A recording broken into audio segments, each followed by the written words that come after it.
week edition of the Morning Brief right here on Channels Television. We're broadcasting live from Nigeria's Commercial Net Center, Lagos. Welcome to the program.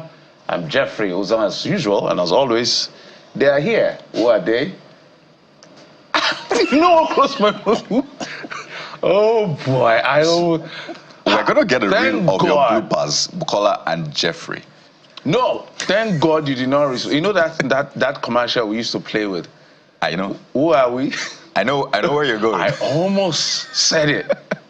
Goodness. Thank God, marketing. You can't get me on this one. Bukola is not getting the drift. Don't worry. Okay, well, Bukola. maybe it's because I'm restraining myself not to report Jeffrey this morning. Well, let's step back a bit on the disagreement and just say it's a colorful Wednesday and colorful on this side of the divide.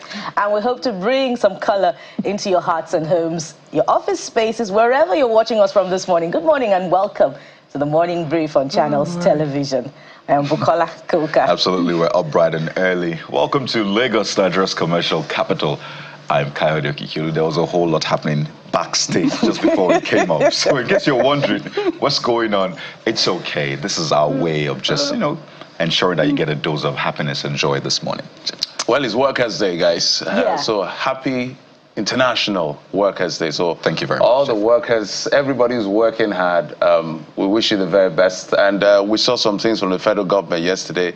I think consolidated salary structure increment between 25 to 35% and all of that. So that's good news for the workers, especially those in the public service. So happy Workers' Day. Everybody who wakes up, you may be in the formal, informal, private or public sector. Whatever you do to wake up in the morning just to make ends meet. We are super, super grateful that you're contributing to development, especially national development. So we celebrate you today. Everybody who is working hard, thank you for your service to the country. Yes, indeed. So wherever you are, whatever you do, be you a doctor, be you even a cart pusher, whoever you are, a market woman, you're a trader, your contributions are valued. You are one of those 200 million Nigerians who ensure that the hero of the labor of our heroes past will not be in vain. And indeed, that's why we rise to the call every morning to build the nation. So today, we celebrate you as many global citizens are celebrating Workers' Day today all over the world. Absolutely. The aggregate value of any nation is essentially a reflection of each and every worker put together. Call it GDP, call it whatever, but essentially you matter in the whole scheme of things. It hurts to see that even on May the 1st, some people have not gotten their salary for April. So those are the issues we're going to raise for, is it private workers and the rest. So essentially, if you're out there and you're working hard, even if you're not working hard, even if you're working on it, say I'm working on it, we celebrate you this morning. So whether you're an employer, an employee, what have you, we celebrate you as well. We know things are tough, really, but hey. And as you're working hard, I pray that you walk, as some people did, into favor this morning on Workers' Day. We must also commend employers of labor. Yeah. It's a lot to employ anybody right now in this country because of the cost of the business. We were talking to the man in the telecom sector, I've forgotten his name now, I think Mr. Benga, when he talked about the issue of cost-reflective tariff for all of that. It's just a reflection of what they are dealing with as employers of labor. So it's really difficult right now to run a business in the country, given the fluctuation in the FX market, the gains of the Naira.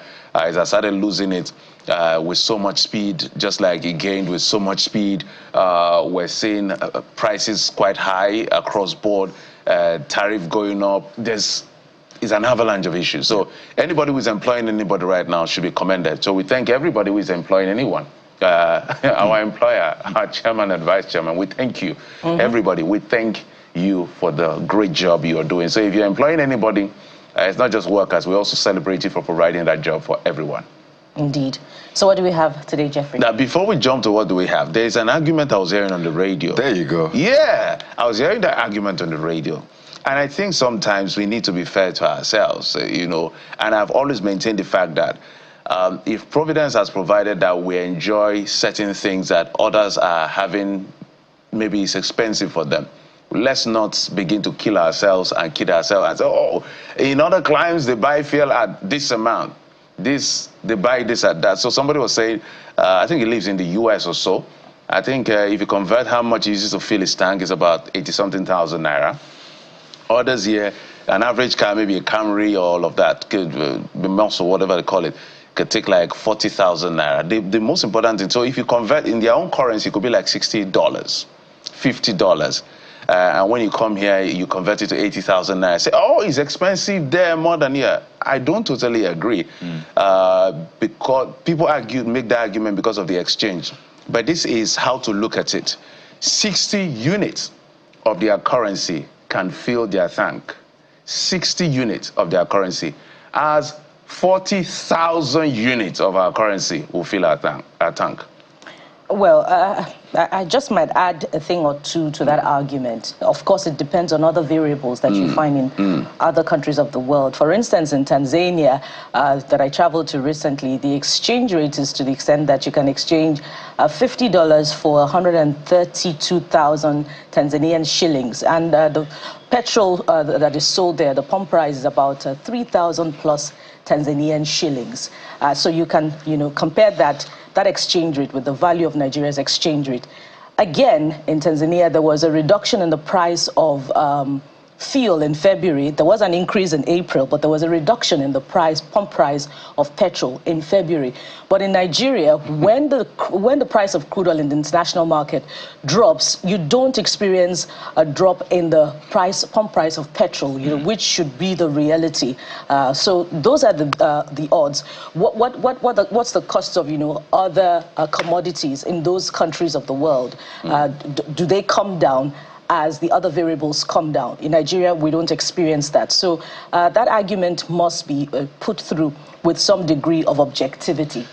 But at the heart of it is ensure that, and I go back to that point I made, let this May 1st be a turning point for employers that on this day they're owing months of salaries. And that's the point, really. I don't know how employers do it, that almost midway through the year, you're owing your worker not just April, you're owing March, February, January, December. You would just wonder, so if they go to the filling station, what do you expect? They can't even have these arguments logically. They're like, you guys are talking about, I don't even have anything to buy that petrol. So let this May the 1st be a turning point for those. And as we said, kudos to the ones doing well. All right, so what do we have for today is May the 1st. Every year is set aside to celebrate workers and highlight their concerns, especially the welfare of the Nigerian worker. So this year is especially important due to Nigeria's economic challenges. So what does a Nigerian worker need to ensure optimal productivity in the face of these headwinds? We have answers on the show because the people right in the eye of that storm will be joining us right here on the program. Yeah. So part of those headwinds for Nigerian workers is fuel scarcity. So intermittently in our history as a country, citizens have been subjected to difficulty in accessing premium motor spirit, which sometimes is man-made and other times technical. For a few days now, queues have resurfaced, triggering down major roads. Is there a possible permanent fix to this avoidable resurgence? We'll get to know as we keep asking on the program. Oh yes, but while we're doing that, we want to ensure that you get some good dose of laughter and joy. Imagine you're on that queue and then you get some dose of laughter. It just lightens the mood. So you may consider, this man's name particularly quite interesting when we get to introduce him. But that's until you encounter his mastery of humor and what matters suddenly changes. So we meet this gentleman whose artistry and humor has paved the way for him in the creative space. SImcard, connects us to a network of laughter right here on The Morning Brief. And that's all. Remember, you can be part of the community. Just go to X. I'm careful to say it not the way I said it the other time before Kylie comes for me. Don't go there. No, so here's the thing. I thought about it later and I realized, you can go to your X on your phone.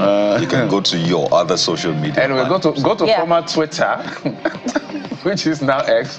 Send us the message and let's have a conversation together. CTV Morning Brief is a hashtag. And of course, the WhatsApp number is also available for you to send your messages as well as your videos, especially those queues. I was coming this morning, I saw queues. The filling station hasn't opened, but people are already waiting to buy fuel. If you're one of those, you can send us a video as well. Let's amplify what you're dealing with as a citizen of Nigeria. So, hey, that's how we will be part of that community, you and us, all of us right here, to ensure that we have a fantastic next less than 2 hours right here on the show. But we'll take this quick break. When we come back, we'll bring you your top stories. Jonathan?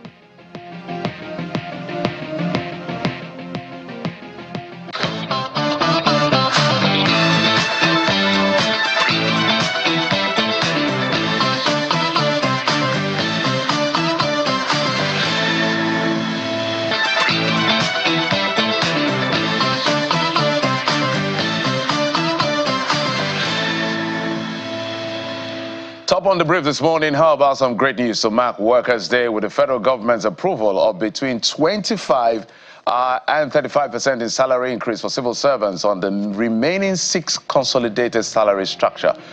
These include consolidated public service salary structure, a consolidated research and allied institution salary structure, consolidated police salary structure, consolidated paramilitary salary structure, consolidated intelligence community salary structure, and consolidated armed forces salary structure. All of the structures, by the way.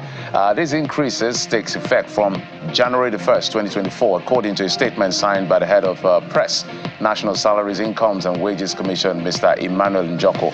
For the tertiary education and health sectors, it had already received their increase, which involved consolidated university academic salary structure and consolidated tertiary institution salary structure for universities, among others. Now, it's been 2 years since the Senate carried out legislative business in the hallowed chambers due to renovation work. So Tuesday's plenary was a delight, especially for new members. However, excitement for the lawmakers who just resumed from 6 weeks of recess was short-lived following heated argument over sitting arrangement among ranking members. It took the intervention of the Senate President to bring order, and in his remarks, he called for courage among members before adjourning sitting to May the 7th to allow contractors complete renovation work. Both the Senate and the House of Representatives must collaborate and cooperate and provide the wings for the entirety of the National Assembly to fly and lift Nigerians out of the current quagmire. We must at all times collaborate, working together with the other arms of government, talking about the executive and the judiciary, without compromising our constitutional duties in order for our democracy to thrive. Let us pool our resources, our talents, our ideas, whilst respecting our differences and convictions of conscience. At the same time, let us not forget those trapped in the cycle of poverty. Our fight against poverty and hunger must be total and relentless. The Nigerian people have placed their trust in us, and it is our duty to honor that trust. Well, just next door in the Green Chambers, House of Representatives, who are also in their renovated chambers, have passed a resolution to invite the Minister of Petroleum Resources, that's Minister of State for Petroleum Resources, Oil, and the Managing Director of the NNPCL over the fuel scarcity being experienced in the country. This follows a motion of urgent national importance by Mr. Umar Ajilo, raising concern over the lingering queues at petrol stations. The House expects the NNPC and the Minister of State for Petroleum Resources to explain the reason for the scarcity and measures to curb a resurgence. Meanwhile, the House is asking the Nigeria Electricity Regulatory Commission to suspend the implementation of the new tariff, among other issues of national importance. Both the House, the Minister of Petroleum Resources, and all relevant stakeholders in the petroleum industry to adhere bodies out of the chamber to bring Nigeria to the middle point to play in this current fuel scarcity and avoid the current. Well, it appears that despite the fuel scarcity, as the management of the Kaduna refinery has assured that the rehabilitation work will be completed by December this year, that's 2024. The company's managing director, Mr. Mustafa Sugungu, told the Senate ad hoc committee on a downstream during an oversight visit that the 110,000 barrels per day refinery will start production at about 60% capacity while full production will take place subsequently. Chairman of the Senate Ad Hoc Committee, Senator Ifeanyi Ubah, says the visit is part of the federal government's effort to ensure all the nation's refineries are fully functional. It's not as business as usual, where money will be budgeted and then you won't see activities. We can see the expatriates, we can see spare parts coming. We are taking note of them, assurances of when, timeline, when things will be done. So relatively, we can say that we are impressed with the commitment we've seen in the refinery.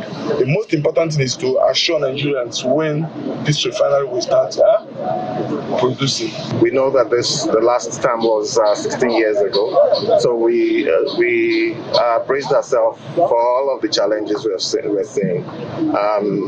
If there are challenges, there are challenges that are not peculiar to the refinery. Maybe challenges around environmental location issues, but outside of that, we are ready for all the challenges we've seen so far.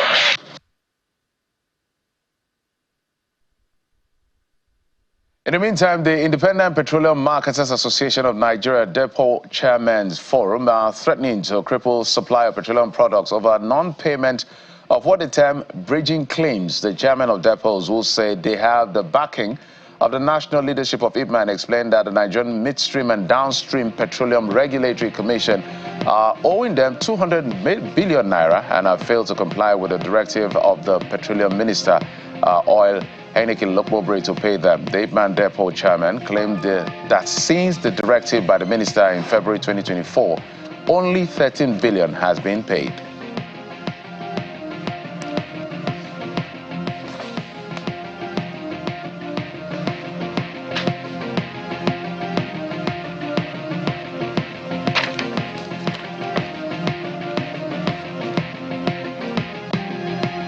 Let's head to the international scene, where former President of the United States, Donald Trump, has been fined $9,000 by New York judge Juan Megan for repeatedly violating the gag order in a hush money trial. The judge ruled that Trump violated the gag order 9 times for criticizing expected trial witnesses in posts on social media. At his campaign page, Trump must pay the fine by the end of the week. The judge also threatening incarceration if former President Trump willfully violates the gag order again, writing in his ruling.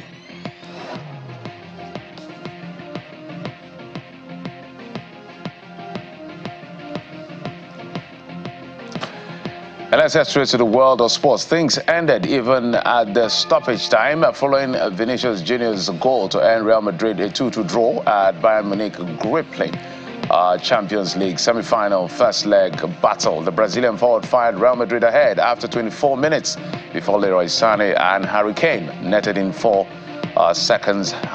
minutes for host Bayern. But Vinicius left the finely poised with a late equalizing penalty for Madrid.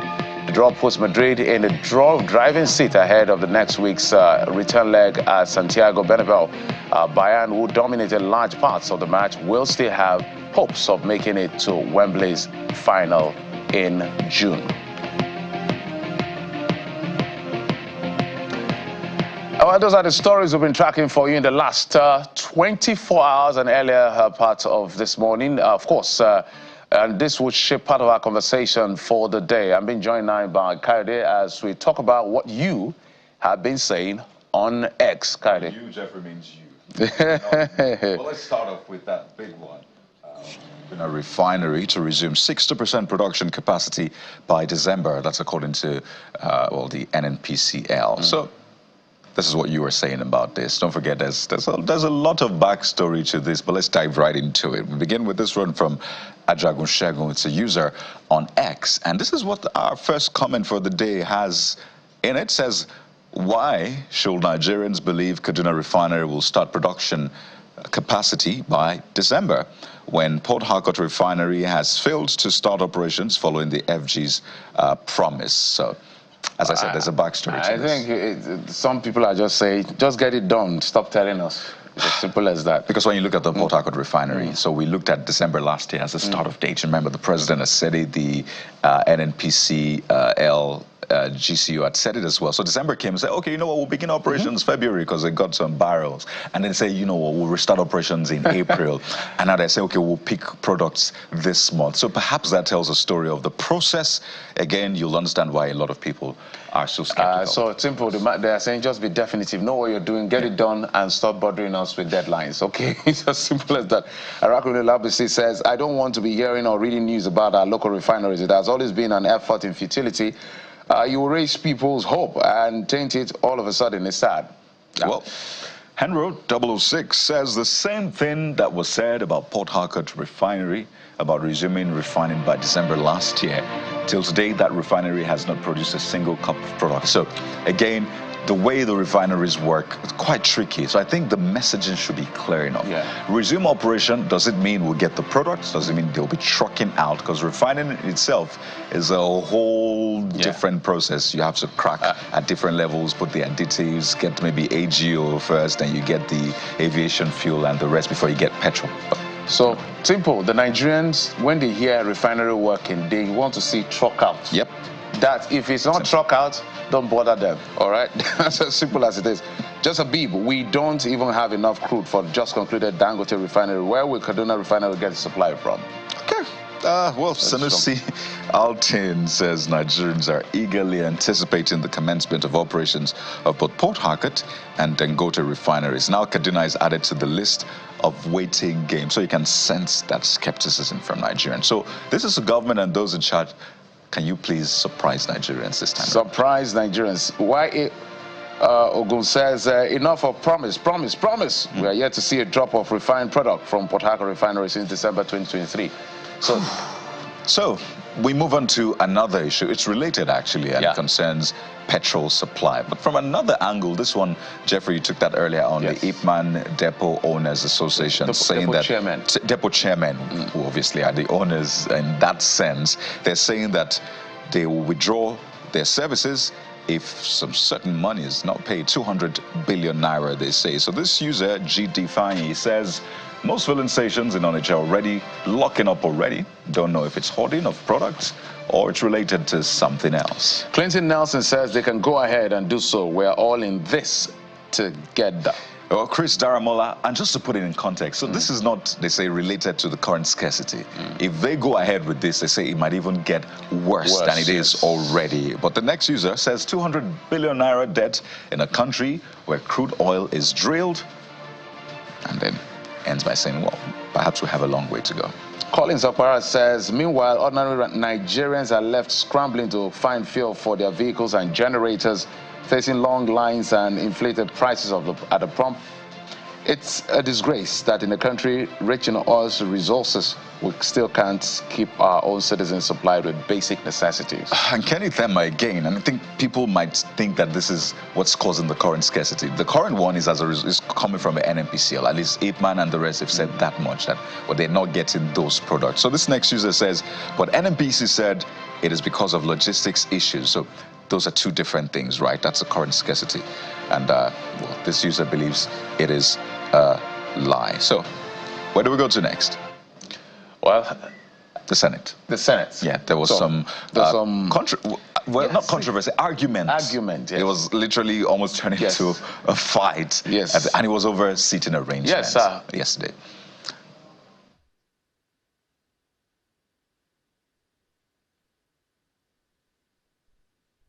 So basically what happens at the Senate is that they have what they call ranking members. Ranking members are people that have been there before the new ones came in. So they are arguing that as ranking members, after principal officers, their seats are arranged in front, the next set should be ranking members. So some ranking members found themselves at the very back. And they were like, no, I'm not a newcomer here. I am supposed to be seated as a ranking member. So there was a fallout. I think it involved the Senate leader, Kwame Bamidele, Danjuma Goje, I think one other senator, Yao as well. Yao and all of that. So it took the intervention of the Senate president to say, hey, guys, calm down. Okay, Emmanuel is responding to that fight over seating arrangement. So there you go. That's great. Okay. But of course, seats in the red chamber are a more urgent and pressing need than the biting petrol scarcity. and power situation in the country. Wow, so I think Nigerians are saying, read the room. Read the room. Yes. Well, they are fighting for their position. Read the room. Well, those are the stories we've been tracking for you right there on X. So, hey, but the conversation is a long one today. It's going to be a packed show, and it's all important, all of them important, or they call it issues of national importance. Urgent, national. Urgent or national? Is it urgent or national? We have to put the urgent. Okay. We'll take this break. When we'll come back, we'll start that conversation right here. Stay with us.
Welcome back to the program.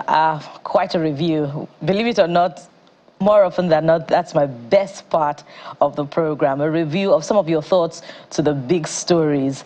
It's still May Day, and we're reviewing the progress and challenges of Nigerian workers. So besides celebrating ourselves, what are government's expectations towards the Nigerian workers? And of course, more importantly, have governments across the board met the expectations and yearnings of Nigerian workers, both in the formal and the informal sector? Joining us for this conversation, we have Comrade Uchenna Ekwe. He's the head International Relations, Nigeria Labour Congress. He joins us from our Abuja studio. Comrade Ekwe, good morning and welcome to the program. Good morning. Happy Workers' Day.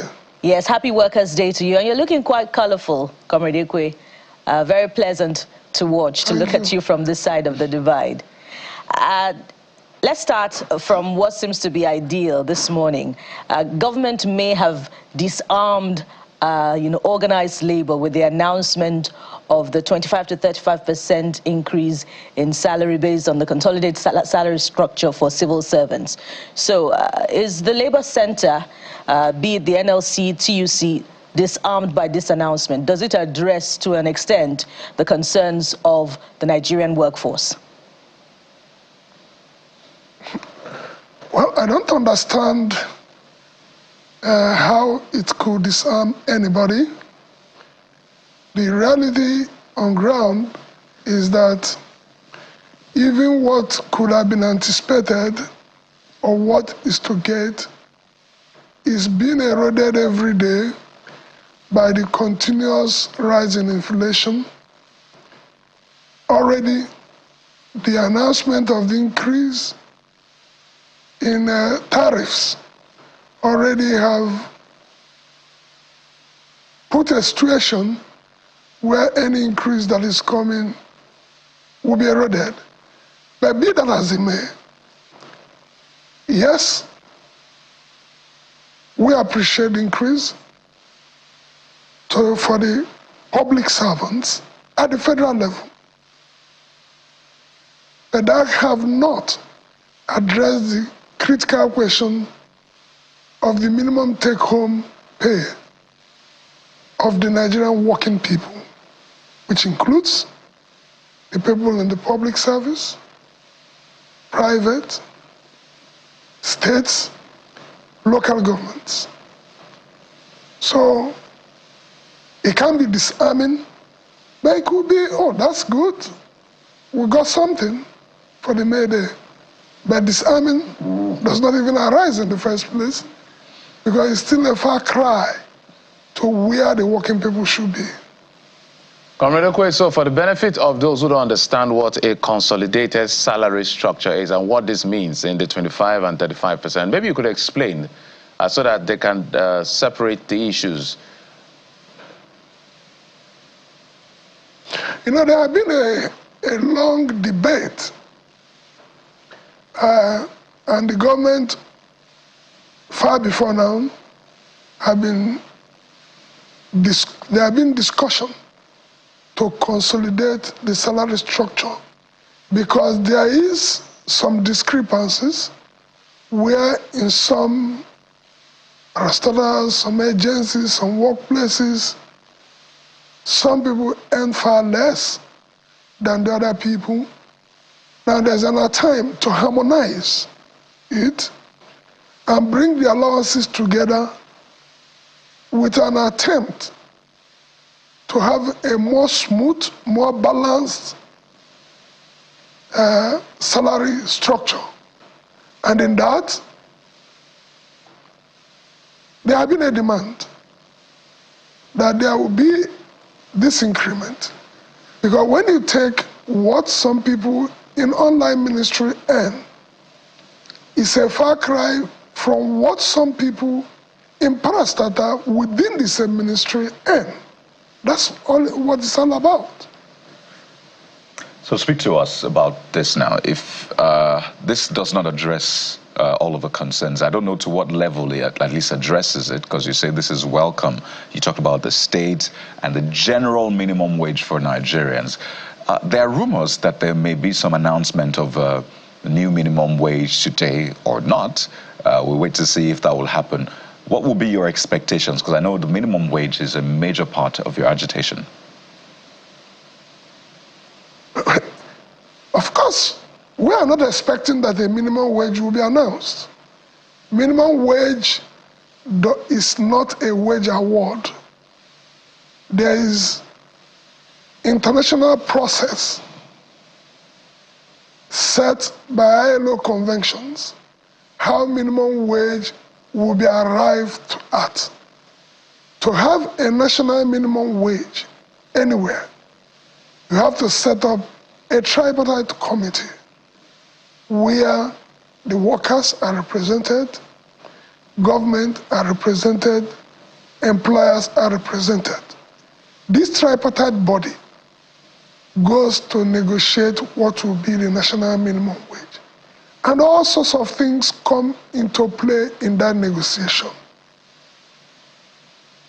Until there is an agreement within that negotiation structure on what will be the national minimum wage. It is only at that time you have a national minimum wage, which the executive will commit through sending a bill to National Assembly to rejig, to do a new national minimum wage law, an act. That is when you have a national minimum wage. It is not something that can come and you will suddenly hear an announcement. So there is no expectation from us about minimum wage. Because where we are is that we have presented our demand on the committee, we've not had a response from government that now will lead to further debates and finally to an agreement to a new national minimum wage. Comrade, it's interesting to note that you haven't got a response, but how would you assess the work of that tripartite committee, and how often has it met in the last couple of weeks? What's the level of the work done so far? And if we're not going to expect an announcement today, how soon would the announcement come? Well, simply put, the work has been very slow, embarrassingly slow. We have continued since last year to draw attention to government to say the minimum wage law will soon expire, as it has expired on the 18th of April. That was when the law that set the act said that it will be over because the last minimum wage was done. The act was passed into law, signed into law by the president on 18th April 5 years ago. So for us, it has been extremely slow, embarrassingly slow to say the least. And I am sure that today, during the May Day, the organized labor will make definitely a pronouncement on our expected deadline. All right, Comrade Okwe, let's get back to 2023, that particular agreement between your organization, your union, and the federal government. The very first point is where I want to read from and ask my question. So the federal government grants a wage award of 35,000 naira only to all federal government workers beginning from the month of September, pending when a new national minimum wage is expected to have been signed into law. So first up, have there been this payment, and do you think that the federal government is taking workers for granted? Well, now that payment have not gone on for the last 3 months. People are owed across boards. So that agreement is being flaunted, being disrespected. When you disrespect agreement, you can only interpret it that you are taking the other party for granted. And you are pushing the other party to the wall. Recently, the federal government made a huge issue where they said that NLC have gone on innumerable number of strikes since they came in, and inferred, though embarrassingly, that the labor movement is playing politics. And that takes me to the question you asked. We reach an agreement, you are not implementing the agreement. If the labor movement now say, oh, this agreement have not been implemented, as we have reminded, and now say, okay, we are going to down tools, then the whole big question of politics comes back. And one wonders, what is politicking that you reach a willing agreement, right, and you refuse to implement the agreement, which is a mark of not maintaining integrity. Well, Comrade Okwe, you are forcing the labor movement to probably to take a decision and only to expect a reaction that people are politicking. right. And what is politicking than that the people are saying, you entered this agreement, which is not the best for us, but we accepted it. and they are not implementing it. Well, Comrade Ekwe, let's pick on this point as we wind down. I know there's a lot of talking points and you have a busy day ahead. So the federal government introduced the Credit Corp, essentially giving access to civil servants to access credit, to purchase things. The government is speaking highly of that. The onboarding is ongoing. There's some other measures being put in place. But for the states, because I don't want us to skip the states, we saw the governor of Edo State announcing increased minimum wage now about, 75,000 naira or thereabouts. So is that the minimum that you're looking at too for federal government if you were to make an announcement today? First, I've made it clear what the Edo State government did, he can do. And he made it clear that this is what he's doing pending the decision of the federal government. Remember, minimum wage is a law. It's not a pronouncement. But after that minimum, sub-states and sub-nationals, and organizations can set a higher minimum wage. That's what the Edo government have done. And in fairness to them, they are not doing it for the first time. When it was 18,000, the then governor, Comrade Adams Oshomole, made Edo minimum wage 24,000. This government made it 40,000. They have followed suit in that basis to take it to 70,000. That states can do. And he made it clear that when the national minimum wage is set, they will adjust to the new national minimum wage. So it doesn't set the basis of our expectation. Our expectation is that the minimum wage will be much higher to reflect the reality of the market. Well, Comrade, it's an important question to ask, going by the wage award and then the percentage of increase announced by the federal government, ahead of today's May Day celebration being 25 to 35%. But we wonder what it would be if it were to be announced today or subsequently. And we wonder also if the subnationals can follow suit with implementation. I want to thank you very much, Comrade Uchenna Ekwe, Head International Relations, Nigeria Labour Congress. Thank you so much for your time on the program. Yeah, don't forget that we are still expecting your album launch. Comrade, you haven't forgotten. Okay, we'll try and keep... How can I? We'll try and stay committed to that part of the morning brief. All three of us, not just me now. Thank you so much for your time on the program. Now, Comrade said something very important. Besides the album launch part, he talked about, politicking within the formation of labor. Is that a matter of perception or it's insignificant as far as the negotiations are concerned? That's a significant question we'll be putting through to our next guest after this time out. Stay with us, we'll be right back.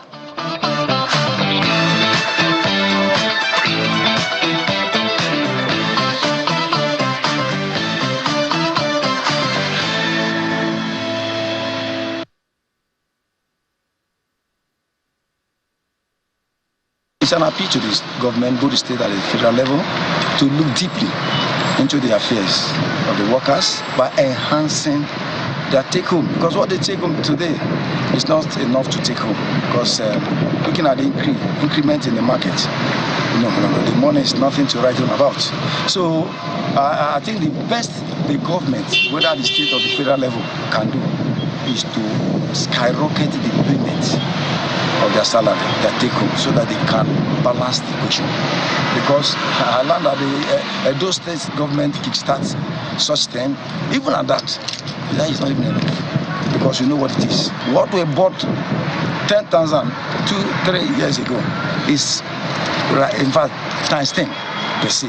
So I want to appeal to the state government to look keenly into the interest of the workers and pay them well.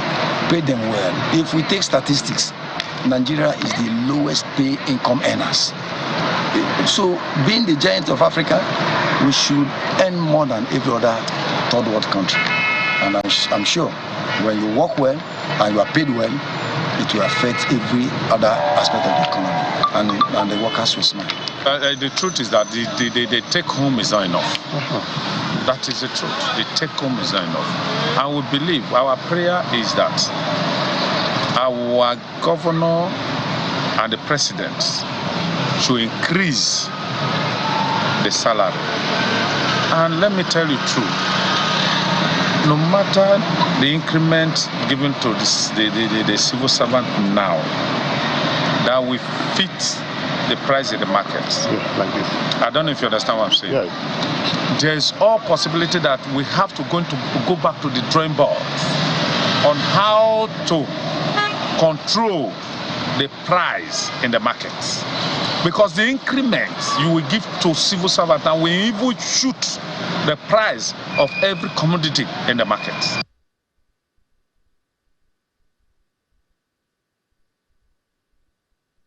There's nothing special about Workers' Day to a Nigerian worker. If you ask me of my socio-economic status, it's zero.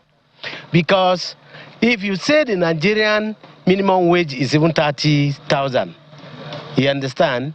So how much is a worker's take-home pay? You understand? So even if you are taking up to 200,000 naira, which is very, very inadequate, it's not even possible in Nigeria for a level 8, level 10 officer to go home with 200,000. What do you have to contend with? Is it the electricity bill? Is it the removal of fuel subsidy? Is it a mudu of rice in the market that has categorized to 2,000, 3,000? Is it electricity? Is it how do I call the kidnapping, the fear of kidnapping and all that? So you have nothing to talk about. Is it how to cater for your family, your immediate family? Is it the payment of school fees? So the Nigerian worker is the most backward person in this country. A Nigerian worker is languishing in penury, in agony, because what is tenable in the country now will never give a Nigerian worker any joy.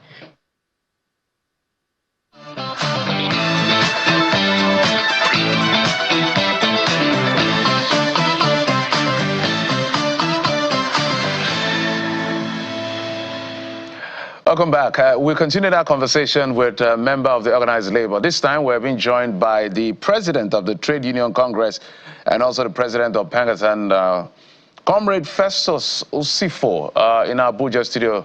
Comrade Osifo, thank you for coming on the program. Yeah, thank you. Good morning to you, Jeffrey. Good morning, Kayode and Bukola. All right, so and happy Workers' Day. Happy Workers' Day to you. Happy Workers' Day to you as well. The entire Nigerian workforce. Yeah. Absolutely. So you could see the lamentation across board, and some of the things that have been said was re-echoed by, or was echoed by Comrade Ekwe. I want to find out from you. For him, he's mentioned the fact that government is not living up to expectation. Is that the position you share as a TUC? Yes, absolutely, because there is no one currently that lives in Nigeria today who does not feel the excruciating pains. I can almost guess that yourself as well, if you don't feel the pains, people all around you are feeling the economic hardship. So it's not been rosy for Nigerians. It's been difficult across board, from the public sector that cut across the federal to state and to local government, as well as the private sector. It's been relatively a difficult period, and yeah, this year's midday is just more or less about lamentation on the economic challenges that an average Nigerian worker, and indeed the entire Nigerian masses, are facing. Yeah. Comrade Osifo, well, just an aside, the way the labor union or the TUC look very colorful, doesn't look like things are hard, because the colors are brilliant. The one we saw on Ekwe and the one we're seeing on you doesn't suggest that there's hardship, but that's an aside. Let's go back to the issue that concerns your own industry. The Itman depot chairman, before we go back to the issue of workers, they've threatened that what is going on with the supply logistics issue, may be a child's play. If their monies are not paid, they are going to, cripple the system. Maybe you have some information about that and why their monies have not been paid and what can be done urgently. Thank you, Jeffrey. Before I come to the issue of money, you were talking about the coloration of our attire today. You know, today we are celebrating the Nigerian workers. So irrespective of the challenges that the economy is throwing at us, but we need to celebrate ourselves because we've worked so hard in the last 365 days. You know, in 365 days, we just have one day in 365 days to celebrate ourselves. So today is like the Christmas of the Nigerian workers. So this is and a local attire that is made here in Nigeria for us to also demonstrate that we can wear what is made in Nigeria. That is why today we are not putting on suits and ties. We are not putting on those clothes that are imported from different parts of the world, but instead we are putting on a locally made fabric from made by Nigerian workers. So it's a celebration of Nigerian workers, and we'll continue to look colorful 1st of May every year, irrespective of what the economy is throwing at us. But specifically to the challenges that we are currently facing in the oil and gas, most especially the distribution of PMS across the nook and cranny of the country, yes, it's something that is regrettable because a lot of man-hour have been lost by people sleeping in petrol stations trying to queue and to buy PMS with their own earned money. So it's something that is totally regrettable. And yes, we also followed up from the releases that came out from Itman to the fact that NMDPROA is owing them about 200 billion naira regarding bridging costs. So the challenges that has arose from that bridging cost is actually because of a passage of the Petroleum Industry Act. So the Petroleum Industry Act that brought about the deregulation also talked about the fact that when you deregulate, there is no longer bridging cost. But today is a case of arbitrage because you are expected to still sell at a quasi-regulated regime and a quasi-regulated price. So that is the challenge that they are currently facing. But we are also trying to interface with NMDPROA so that they could reconcile this cost with Itman, because if it's a legitimate cost that has been accrued to Itman members, is a cost that they have earned, because these people go to banks to borrow money. They go to banks to take loans at a very ridiculous interest rate from what we see today in our country. So for you to owe them this amount of money, for us, is something that is not right, it's something that is not good, because they are accumulating interest on such loans. So we would continuously push to ensure that there's a reconciliation from both parties so that this amount will be paid to them for their business to continue. You know, when you talk about the kinds of gifts that the workers expect from government, certainly not fuel queues and fuel scarcity. So obviously it's not the best way to celebrate workers in Nigeria. So wrong timing, definitely. But you talked about the Petroleum Industry Act and how it's meant to deregulate the sector. We're having this conversation with you because of your Pengasent background. So we're also going to lean on that experience and seek to get some clarification. So if it's now quasi-deregulated, does that on the one hand mean that the government is defaulting on its own law, the law that was passed by it, which said this sector should be deregulated entirely? Does that mean government is breaking the law? Because obviously there's some price control mechanism, by extension, controlled subsidy, not removed subsidy. Does that imply that government is breaking the law itself?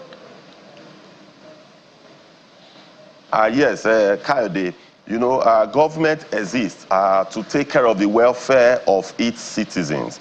It is true, when the PIA was passed and assented by the then President Muhammadu Buhari in August 2021, there was a provision in the PIA that talked about the full deregulation of the downstream sector of the oil and gas industry.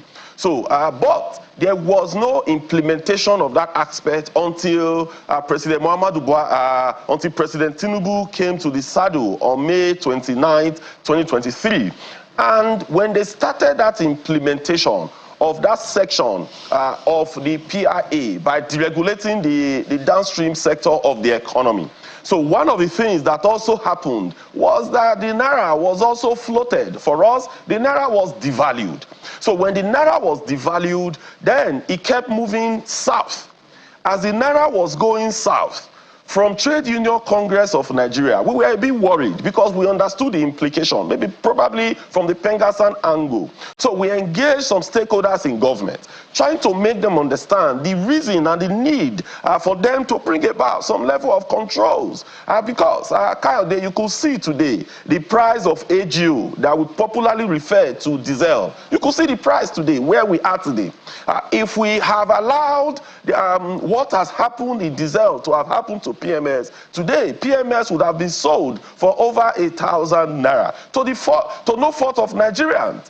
If the managers of our monetary policies and our fiscal policies, if they could not bring in the necessary expertise to try and manage this system, you don't export that to Nigerians. So what we did was that we had a conversation with the managers of the sector, this from the Pengassan angle, and we sat down with them. We tried to explain to them that for us, the issue of PMS price should not escalate beyond where it was as at then. So we proposed to them that what can be done is that government can be giving them a special rate for exchanging the dollar to Naira. So, so what is currently happening today is that there is a special concession that is being given to those that are importing PMS regarding the exchange rate. So because that is fixed, that is why you could see the price of PMS where it is today.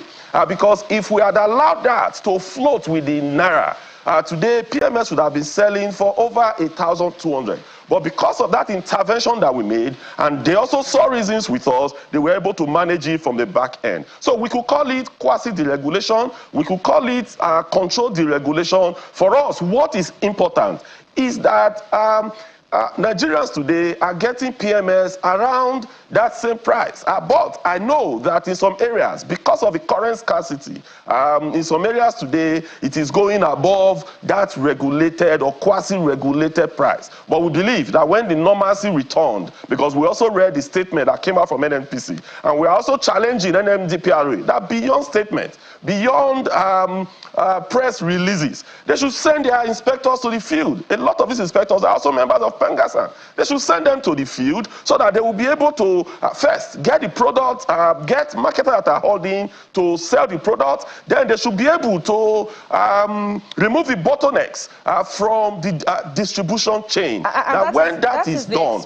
with proper that's the expectation, Comrade. Pardon me if I may come in here. This concession that is given to those who are importing PMS, I wonder if it is the controlled subsidy or it supports the suspicion that government is still paying subsidy. And I ask this because Itman is saying that government is owing it bridging claims. Recall that just in February, NATO also went on strike saying that the federal government is owing it bridging claims and only suspended that strike when the federal government began to pay the bridging claims. So all of these claims that we're witnessing, and this one in fact from Itman, is it actually what is responsible for this round of fuel scarcity, and does it support the view that the federal government may still be paying subsidy? Yes, Bukola, if you listen to me carefully, what I was trying to explain was depending. So today, the landing cost of PMS, when you take the landing cost of PMS vis-a-vis the current exchange rate, the landing cost of PMS should be something above 1,000 naira.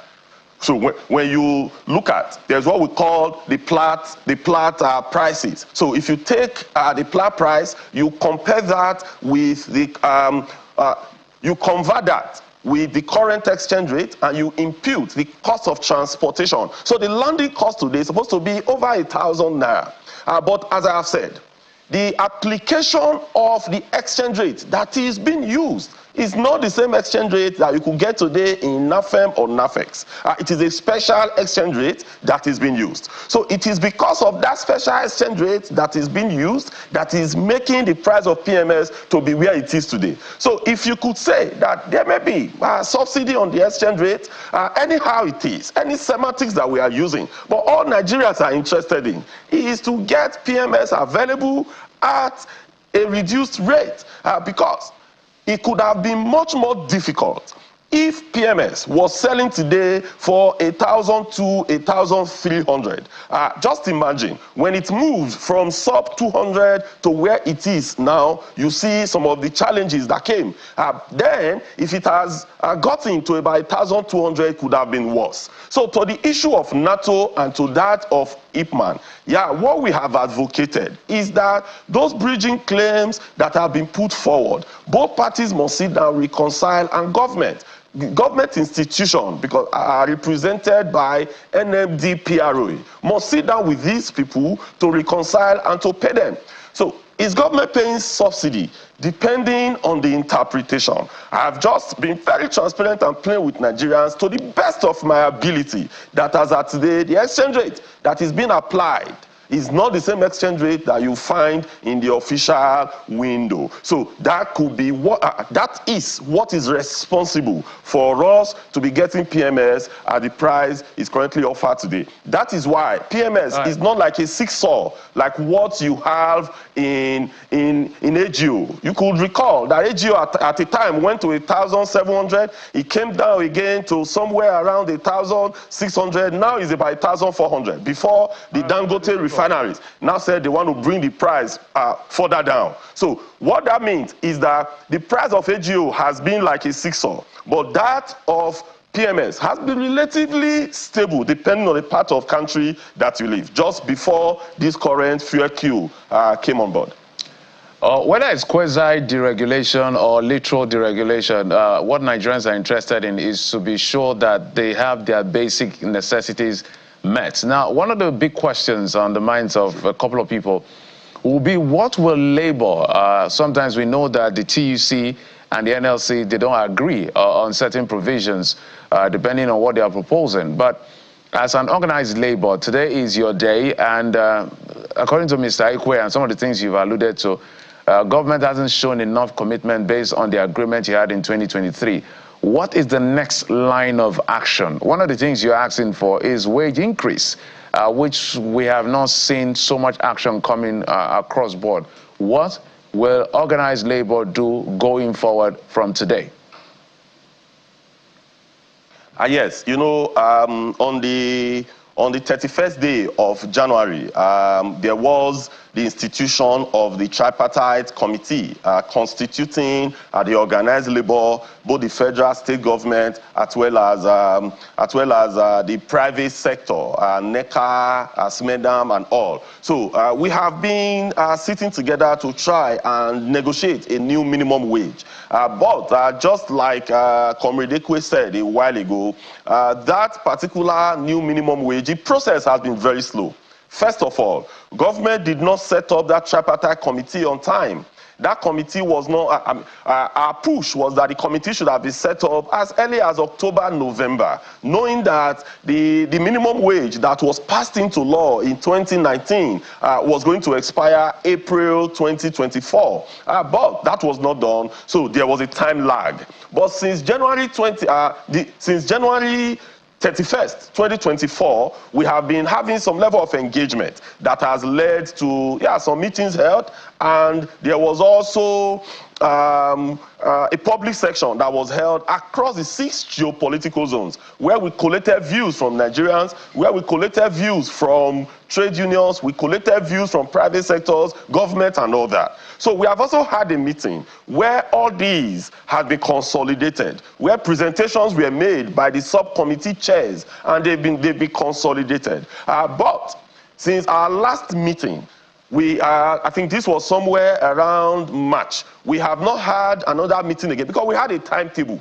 So by now, we should have been very close in sending our recommendation to Mr. President for onward transmission to the National Assembly. But as we speak today, we have not met for upward of 3 weeks. And we said, no, this is not good enough. Because as of today, we ought to have been very close to sending that communication to the President. So for us, yes, while we appreciate the gestures that have been done, Edo State government 2 days ago announced that the minimum wage is going to be moved from 35,000 naira they were paying earlier, of about 45,000 thereabout that they were paying earlier, to about 70,000 naira. Yes, it's quite welcome. But there was also a caveat that when the new minimum wage come into play, that they are also going to implement speedily. That is quite good. But we heard what Lagos State also said. Today, we saw what the federal government is also trying to do. These are all pockets of initiatives. As they are doing that in public sector, also in private sector, like in Pengasan, we have been engaging. We operate in over 150 companies in Nigeria. Right. So we have been engaging those people across those lines. We've been having increments here and there. But we want something that is a bit much more structured, mostly for the private sectors that is not quite paying well, as well as the government establishment, both state, federal, and local government. So that is why our advocacy is that we should push to ensure that the new minimum wage come into being. So our first thinking is that moving from today, we must do everything possible to ensure that that committee meets and we conclude the work on new minimum wage. Because these have overriding effect on the economy. It has a way of reflecting the economy. Just to follow up on that quickly. It's going to increase the purchasing power of an average Nigerian, and also the retailers are going to have more patronage when the disposable income is quite high. Indeed.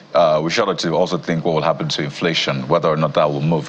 But quickly, labor, you're wearing the same outfit, organized labor, but some will wonder, is there more coordination beyond, the and co, as they say? So tell us, has there been an agreement between the TUC and NLC on what the minimum wage proposal will be? Some say, well, NLC saying 800 and something thousand, TUC saying 400 and something thousand naira, so there's been some back and forth and the rest. Have you both come to a middle ground, an agreement?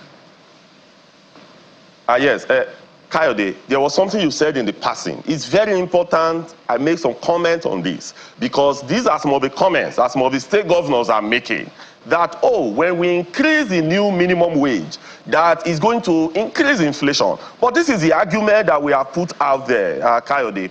If you look today, from May 2023 to today, you could see that the income or the revenue that is given to the state from the federation account, it has tripled.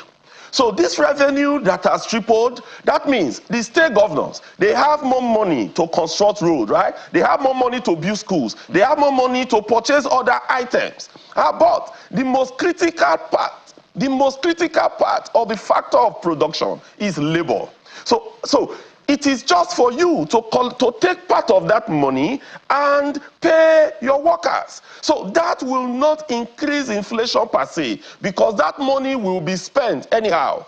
If you don't give it to workers, you are going to spend it on other projects. So our argument is that giving workers what is due to them will not necessarily increase the inflation or bring about more inflationary pressure. That is one. Then on the other part of what you have said, yes, the TUC proposed initially about 447,000 naira. That was when dollar was somewhere around 1,700. Then NLC at the time also have their proposal, but we had an harmonization, committee, so that came up with about 615,000 naira. So the position of the organized labor regarding the new minimum wage as of today is 615,000 naira. But remember, like as we have said, we are not stupid to have proposed this. There are a lot of factors that went into it, but this is negotiation. So when you are going to negotiation, you will not submit your rock bottom bottom. When you are going to negotiation, you look at, okay, what is fair, what is just, and what is reasonable. There is also a markup in it. Then that markup is where you can also play with, knowing that the fixed value or amount that you mention may not necessarily be what you are going to live with. So that is why today, what both NLC and TUC has proposed to government is about 615,000 naira. Then we are waiting for government to bring their counter offer in that tripartite committee. Then we enter into negotiations. Comrade Sifo, it's going to be a delight to see those figures. If we see those figures in hundreds of thousands, whether it's 615, as you said, or something less, but if it's in hundreds of thousands, I'm sure the workers will love the union leaders for this. But thank you for coming on the program, Comrade Festus Sifo, the president of Pangasan and president of Trade Union Congress of Nigeria. Thank you so much, and happy Workers' Day yet again. Thank you so much, Jeffrey. I wish to wish the entire Nigerian workers a happy Workers' Day. Go around and have a wonderful celebration. Absolutely. We'll take a quick break now. When we come back, we'll get back to that particular issue that we've been discussing for a couple of days now, fuel scarcity, the challenges and the way forward. Join us again.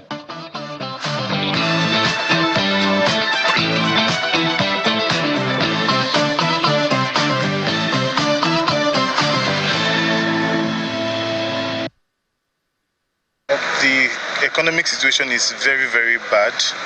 I must say it's very, very bad. And I just took this job for me to be leaving the house. You understand? It's not as if it's okay for me to fend for my wife and my little daughter. But at least it's better than nothing. If you talk about transportation fare, from Agoka to Aroma here that you're saying is 250 naira. And before it's not like that. Now a penta of Gary now is 3,000. Formerly it was 1,000, 1,005, but now it's 3,000. So check it now. If somebody's earning 50,000 naira, minus 3,000 naira for a pint of Gary, let's not even look into rice. Let's not even talk about beans. You understand? Now, swan water of red oil now in Ekoka market is 2,800. If it's no more now. They keep saying dollar. Okay, dollar is down, but what about the price of things? You understand? So government needs to look into this. Now, come down to house rent. Normal self-contained. In Anambra State, they will tell you 400,000, 500,000 to pay 400. And meanwhile, somebody is earning 30,000, 50,000. I am saying that government should regulate prices. Like, okay, now if you look at it, fuel price, 1 liter. Just while talking to you, it skyrocketed to 750. So what are we doing to ourselves? It's not encouraging. It's not encouraging.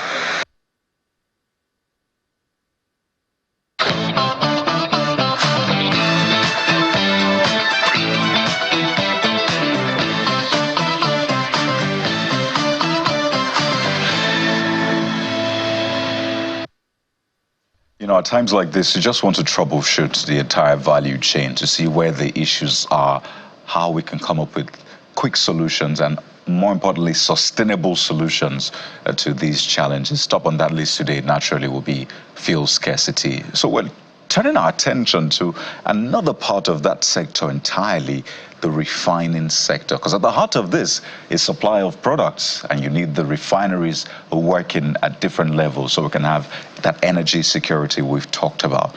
On the show this morning, we're joined by Mr. Momo Oyarikwa, who is the chairman, Crude Oil Refinery Owners Association of Nigeria, CORIN, also chairman, OPAC Refinery. Welcome to the morning brief, Mr. Oyarikwa. Yeah, good morning. How are you? Oh, well, queuing for petrol, actually. I think that would be the natural response from Nigerians, particularly if you're in areas where there's scarcity, filling stations are locked. And the NNPCL had said that this is as a result of logistics issues. So we know that we import our petrol. That could mean a lot of things. It's either they're not getting the product or there's some issue with the supply chain. I mean, the list is endless, but it points to one certain thing. If we had our refineries working optimally here in Nigeria, they will not be in this situation. I know you have clamored for some things, getting products, not getting them in dollars and the rest. How far have we come, particularly for modular refineries in Nigeria, such that we can look to them and say, maybe you might be the solution to our challenges? Yeah, thank you. I think we're gradually making progress from where we've been to where we are today. I think huge progress has been made, but the problem has not been solved. I've been advocating and I've been saying that what's the purpose of crude oil anywhere in the world? I've always said that the only reason why crude oil is extracted is for crude oil to go to refineries. There is nothing else you would do with crude oil. And the question I've always asked also is, why can't we make refineries work in Nigeria? I mean, what led us into this, what we call midstream in Nigeria, which is partly refining, is that as private sector players, we felt that the private sector could take a hold of that space in the oil and gas industry and make it work. And yes, a whole lot of us, we have come into that space. I think plus Dangote refinery, we should be about 5 refineries that are currently working in Nigeria operational. But are we there yet? The answer is no, we're not there. Specifically with the modular refineries that you have mentioned, can modular refineries produce PMS? Yes, we can. But like I've said in other forums, the modular refineries, they need to be incentivized. A whole lot of us have gone into that space, mostly on the modular space. We have installed our refinery. We are currently distilling the primary products you can get from crude, but we need to go into secondary cracking. I think almost all the refineries that are currently working in Nigeria today, including the Dangote one, they are currently all doing primary refining. That's why you see what we are producing is just kerosene, gas oil, which is popularly called diesel in Nigeria, fuel oil, and naphtha. And for us to go into the secondary distillation, which is the most professional aspect of it, the modular refinery requires support because the reformer that will enable us to produce other constituents of the crude, it's very expensive. Some of us will require up to like $100 million to invest in that. And for me, I think that will be the solution to solving some of the fuel scarcity that we have in Nigeria. As an association, what we have been saying is that we want to try to make Nigeria a net exporter of petroleum products rather to be an importer of Nigeria product, of petroleum products, sorry. I know that the association is requesting a sort of intervention from the federal government to enable modular refineries have a refining capacity to the extent that they are not just producing those immediate byproducts, but also petrol as well.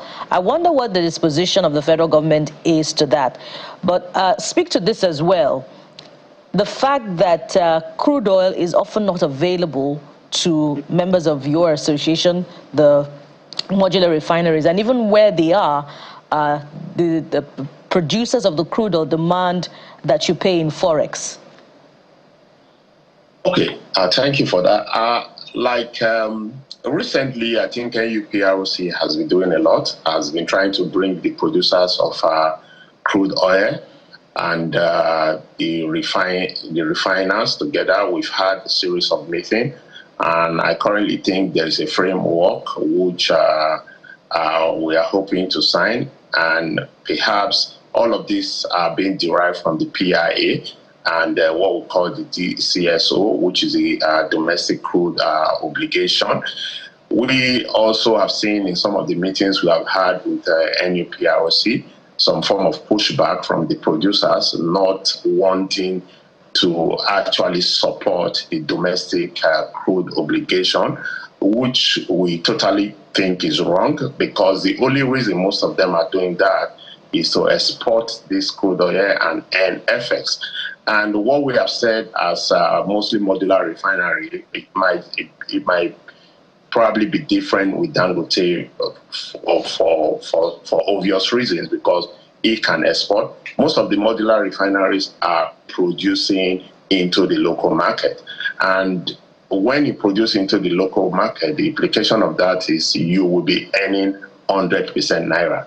And if you earn 100% Naira, and you are buying crude in US dollars from the feedstock suppliers or the producer crude supplier, where do you get the dollars from? Dollars is currently scarce in Nigeria. So we have advocated that, look, we don't need to put further pressure on the market that is already scarce with USD.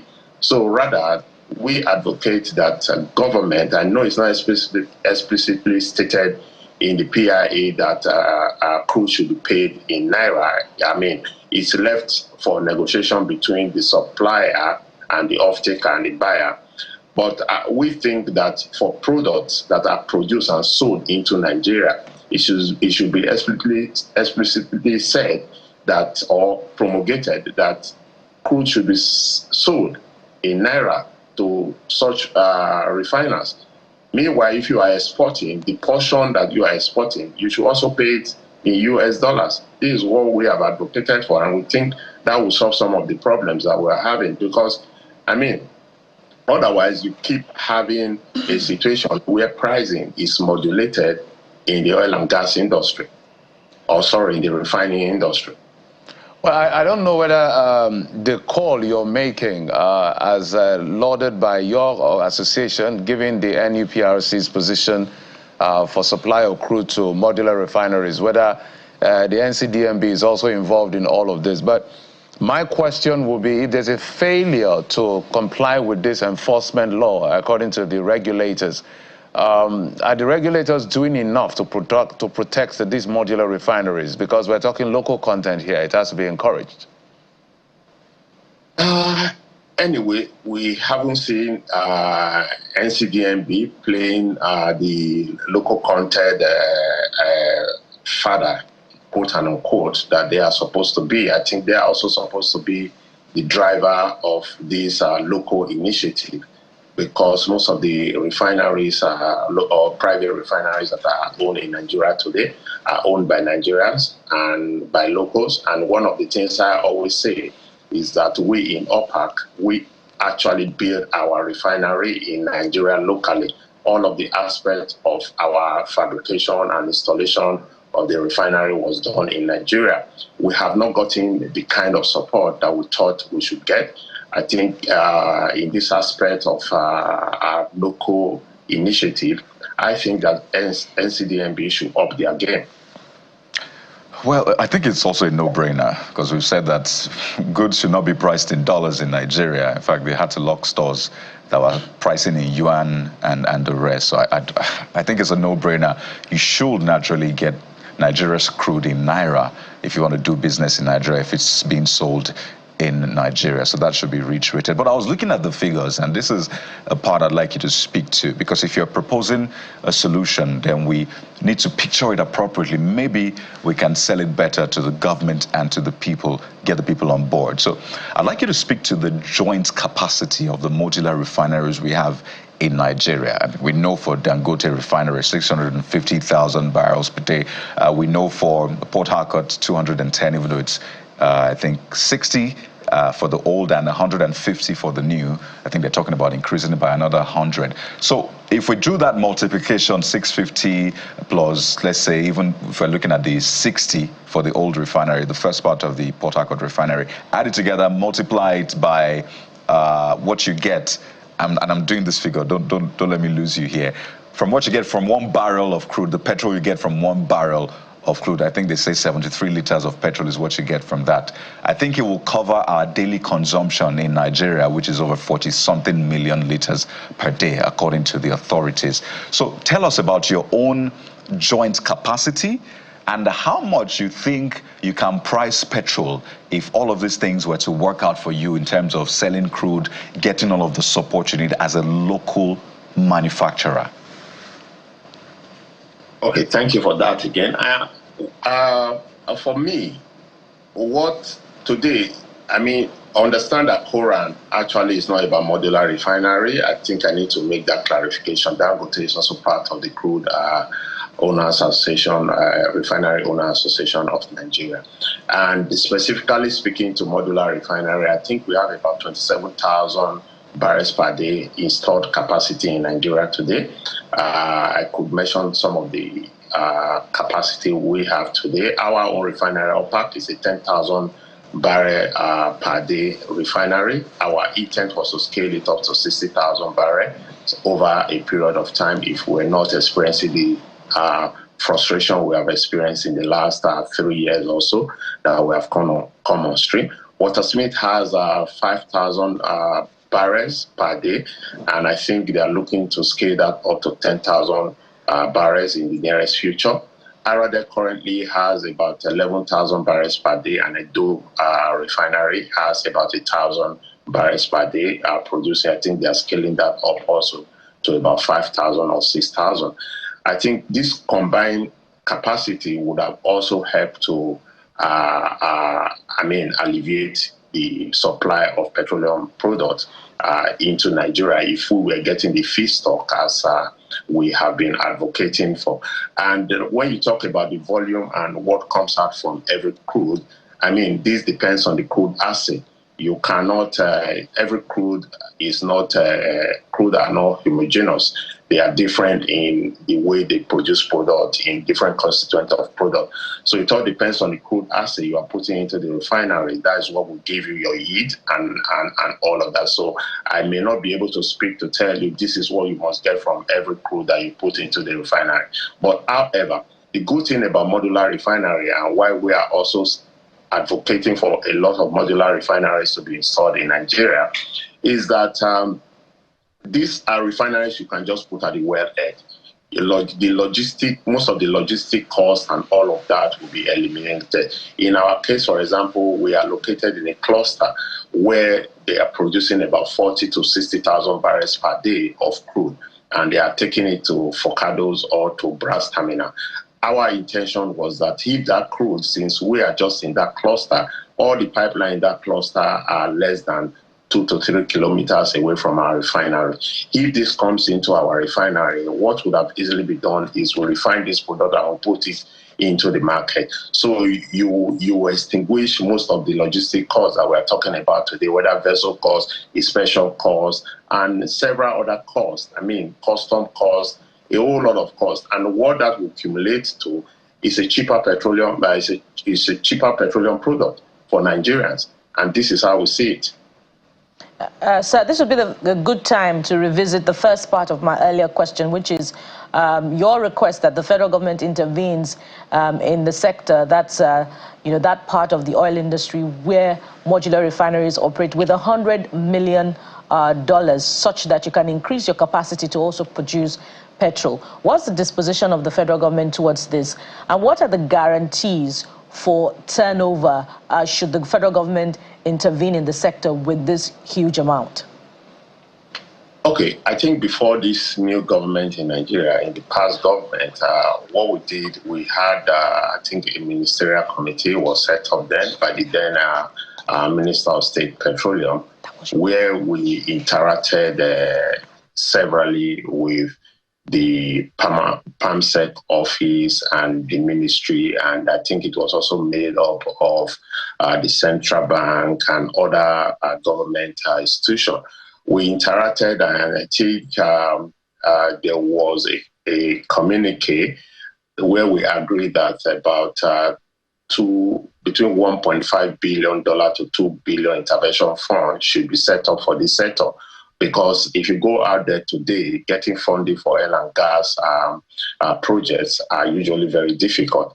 So if that fund was created, and we that have proven record in this field, we said, okay, we could access such fund to expand either our capacity or to build on some of the challenges we're having. Like today, we're talking about PMS and all of that. Our thought was that if such funds was available, we can catch in on such funds to be able to expand our capacity or produce PMS, which is what is currently scarce in Nigeria.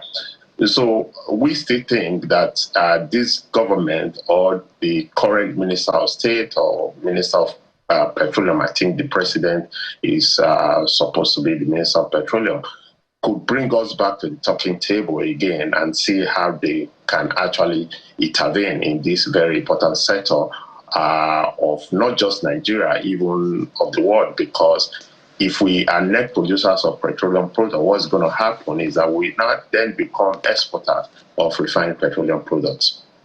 Well, I just wanted to get clarity on the pricing, because you said it would be much cheaper. So now we're buying it 600, 700, black market has 1,000 and above. What is the target you're looking at? Because again, this will help us push that conversation further. If we know that these are the gains, then it should be a no-brainer. So what pricing are you looking at? You see, I can't sit here to give you a price to say this is what it will sell for, because, you know, I always tell people that refining has its own economics. At every point in time, it will all depends on what the international crude oil is doing, because the product we buy, remember, we don't produce the crude. The people who are selling crude to us always benchmark international price. It depends on what international market price is doing. But one thing I'm very sure of is that the logistics around importation of product and all of that would obviously go away, and that will make the product cheaper than it would have been if most of the constituents of the crude that are coming in, will make all the constituents of the crude cheaper. Okay. And another thing you need to also understand is that refining can trigger a lot of would have more ripple effect. For example, petrochemical. Mr. Yoriko, we have to anchor at this point, but I know that this is by no means the end of the conversation. I know that they're saying if Dangote begins petrol, it might be around 500 and the rest. So perhaps that's the goal, because if we're buying it for 600, lesser should be 500. But again, we'll see how this plays out. Chairman, Crude Oil Refinery Owners Association of Nigeria, Current, also Chairman, OPEC Refinery, Mr. Momo Oyarika, I would like to thank you so much for your time, and we wish you the very best. Yeah, thank you so much for having me. Well, there you have it. We're still troubleshooting all of that sector. But in the meantime, let's give you something to cheer. And we have joining us someone who will definitely make you smile, whether you like it or not. Stay with us right here on The Morning Brief.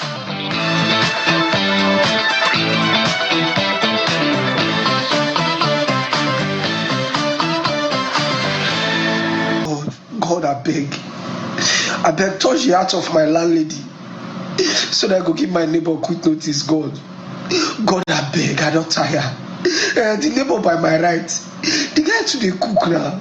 Every day they cook, and everything we say they cook, they sent God.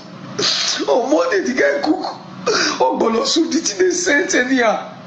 And anytime he cook, he go purposely open the window and the door to frustrate me. How can people be this weekend? Even if the guy cook what he not supposed to send, he they sent beans. The guy beans they sent. Waiting pay me pass this money. The guy just make up his mind. Say, he won't frustrate me finally. He got the cook turkey, soft turkey, and stew. That's a no. God, touch the heart of my landlady. Not be saying they can't knock my door, say SImcard takes more. Waiting, God.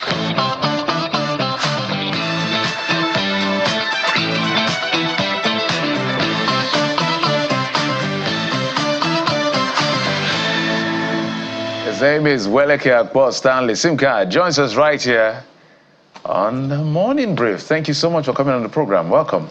Thank you very much. It's my pleasure. I'm almost tempted to ask, how did that end? How did it end? Don't knock your door. Is it finally your landlady that refused to show love? Apparently, because of the cry and lamentation, she was evicted from the house. Because that's what she does on a daily. Exactly, because it hurts, right? But how did you know the turkey was soft? My brother, if I did your gate, I fit tell whether you cook or bala soup or something. Just by looking. This is native intelligence. Yes. I know whether you're gonna draw, I mean no draw. I'll let you know whether tight. Man, you put Titus for that bolo. With some periwinkle. Or use Pomoti Ouija for this side. have that gift. It's almost tempting to ask whether everybody in Warri or in Delta State, maybe across Bayelsa, is funny, because it feels like comes natural. Is that the perception that you guys are comfortable with? So, like, one of the words you chose was that it comes naturally. Because my dad could just be like, I'm asking you to do this and you're doing the other. Are you mad? Eh? Before you know, your papa will say your father. I'll be like, oh, you know what I mean. So the way we talk, the mannerism, all of it, it's just humor. And when you find out that, okay, this can be channeled into monetary value, then you annex it, and before you know it, hey, God, I speak English. My throat is cracked. I pray we survive this. I just do annex, everything just they go pia like this already. Okay. Let's just go back to how you got here. It's a question we like to ask because of young people. You didn't just show up. Yeah. Sometimes when people become popular, some people are tempted to feel they just showed up. You didn't just show up. So maybe you walk us back to how you got here. Okay, so it all started in Uniben. During my days in school, or should I say secondary, yeah, Urobo College back then in Warri. Then after dramatic club, then headed to Uniben where I did my diploma and started comedy and music. Then I used to be about when we started around the mill, I used to do the raga reggae thing. Really? Yeah, that's a part where, back long ago I used to see that a lot, lots of the foods about there, but my brother would have forgot those things. So I diverted and comedy came, we started doing comedy, and the fact that I was studying law, the law was not lawing, and look as a guy, so I went to Niger Delta University where I eventually graduated because it was diploma I did in Uniben, and then Niger Delta University was new, so we just heard about the school and that they were admitting, and as luck would have it, I already wrote JAMB, and my JAMB was good. So I just went there, got a form. Not like I wrote JAM and I wanted to attend Niger Delta. Yeah, we're the first lucky set. So, and I was privileged to be the first person to be admitted into Faculty of Law, Niger Delta University, the first individual. Wow. And I not promise, and I not practice law. So you actually graduated? I don't understand. No, I'm just trying to put it, because I saw your LinkedIn profile and I saw NDU. I'm like, a lot of people don't know this about you, right? Yeah, that's it. But majority of the people you see do comedy today are graduates. Yeah. Majority of them, so we're not how do I put it? We are not left pushovers. Right. And come to think of it, I studied law. Yeah. Diploma and degree. So, like, I'm grounded in this. If I had decided to go to law school, I should be practicing. Most of my colleagues are practicing, and they've been practicing for quite a while. So when me and you get problem, I get many people who go stand for me. You can get colleagues. And in the first place, it will be difficult for me to have a problem with you. Do you know why? I know the law. I know what a breach is. I know what breach is, Yeah. So I know my boundaries. I know how to go around documents and all of that. Try not to breach and all of that, Fantastic. You're feeling yourself. No, the way you look, I don't say you trip. You say this guy bad. Honestly, I hope we survive this. Let's hold on. So I'm listening to you and I'm trying to reconcile your eloquence with the name Akpos, and that was the first question I asked you at the start of the program. Is your name really Akpos? Because we know Akpos as that internet character that is the trickster, that is self-styled to be humorously dumb, not knowing anything. But when the messages, the posts from Akpos are put out, they make you laugh endlessly. So is Akpos somebody's creation? Or the creation of comedians of the worry stock, really. Okay, I just want you to talk to us about Akpos. Okay, so let me clear this. My name is Akpos, as in my real names. You understand? Weleke Akpos Stanley. The Akpos is an abbreviation to Akboraro, meaning the world is big. Do you understand? Mm-hmm. And when I was to do comedy, I was like, okay, let me go with the name Weleke, which is originally my surname. But then I had a Maleke. We already had a Maleke out there. Yeah. So a Weleke and Maleke is close, kind of, similar. And I opted for SImcard. We're not we're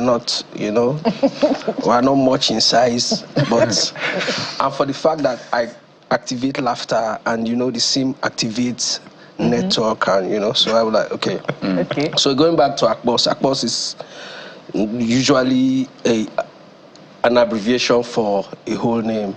Like if you go to Delta, there are a lot of Akpos. Bayelsa, Akpos is a normal name. There's Akpobolekemi, there's Akpomiemie, there's Akpororo. Akpororo is not. That's a nickname. Okay. I think that's a nickname.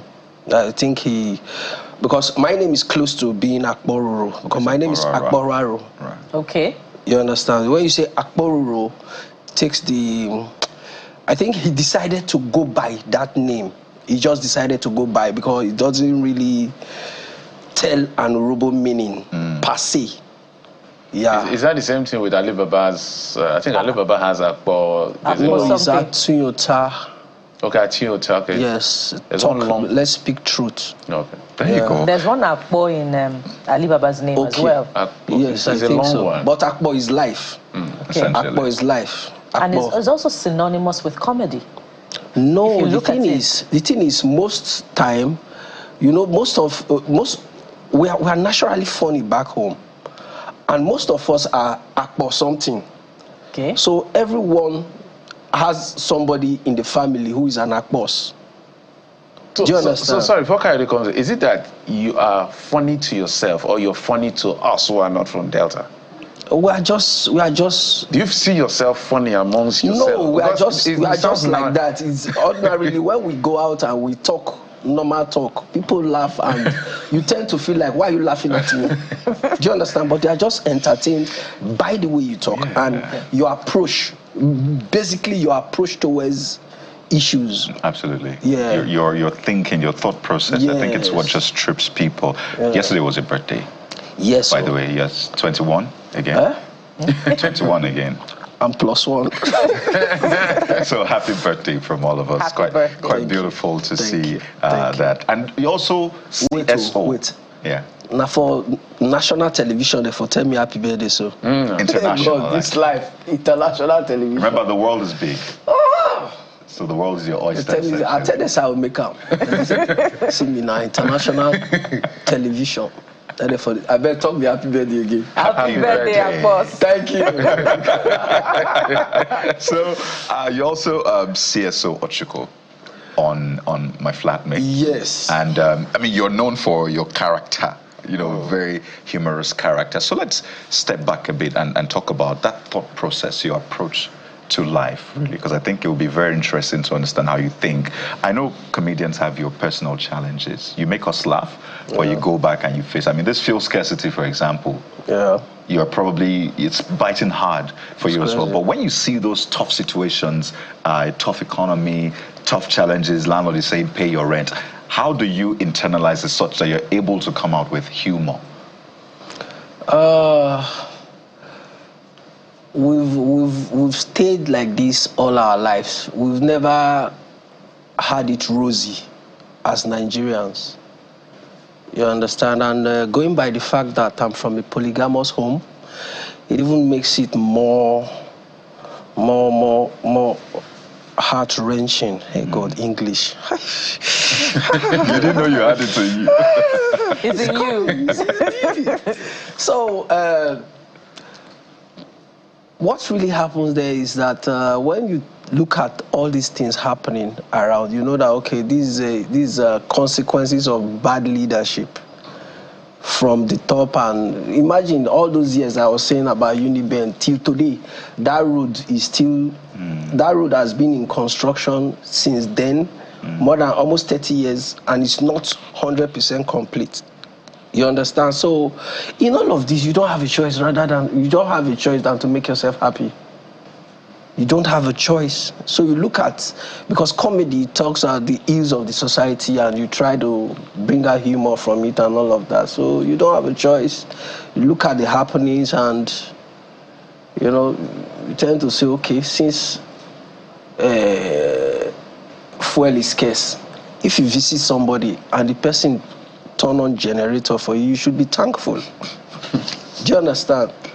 Like my younger cousin who stays with me, gas is expensive. The guy that use my gas, the boy beans, send our beans be best food. It's a problem for me. You understand? Because that gas 12 point something kg. So before you go cook better 10 cups of beans, that gas don't reach half.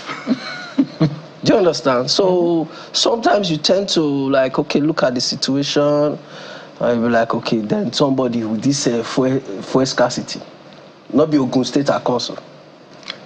Ogun State from Lekki. This is actually Lagos.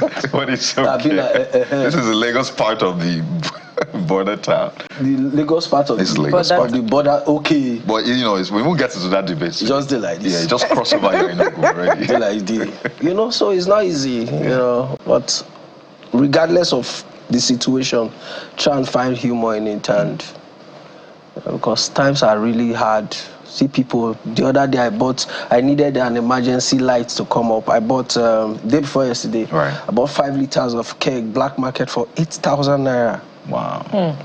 8,000 naira just in front of my house. 8K. Goodness me. You know, so it's not a fun. Even to make joke now for this situation hard. Because we should be asking our leaders what's happening.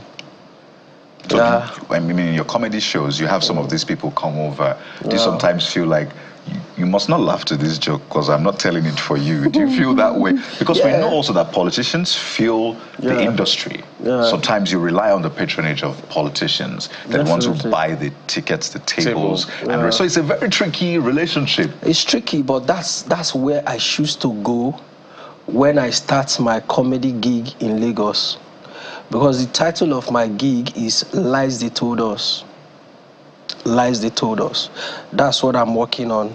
That's going to be coming up soonest. This year, right? Yes. And what I'm looking at is telling those lies. It's simple for you to say, you had better write it in the Constitution that anytime you travel from Benin to Lagos, you must stop for a shop. At least we are aware of that. Do you understand? Make those kind of things the Constitution we know say these things them na things what would they feel relate with. Not be some things we be like say the Constitution we be like say we cannot because if like I told you I study law, if you are privy to read that document you find out that we're on a very slippery, not even slippery, that thing needs to be taken off and you know revamped, you know. Because it's not funny. So I'm going to be saying some hard truths and, you know, making them look funny and, you know, tell you, why would you tell me that you discovered this river? What are the people with it there since? What did they do? For river, what did they bath, they sleep, they do everything. They fish. Sounds like a lot of satire, but yeah. Let's have a feel of what lies they told us would look like, the hard truths. Yeah, I did. Let's take a break now for that bit of humor, and then we'll come back for more. Stay with us. This my mama, where you see like, so she born 11 of us. 11 of us. No CS. No CS. That time my pa they send us message here.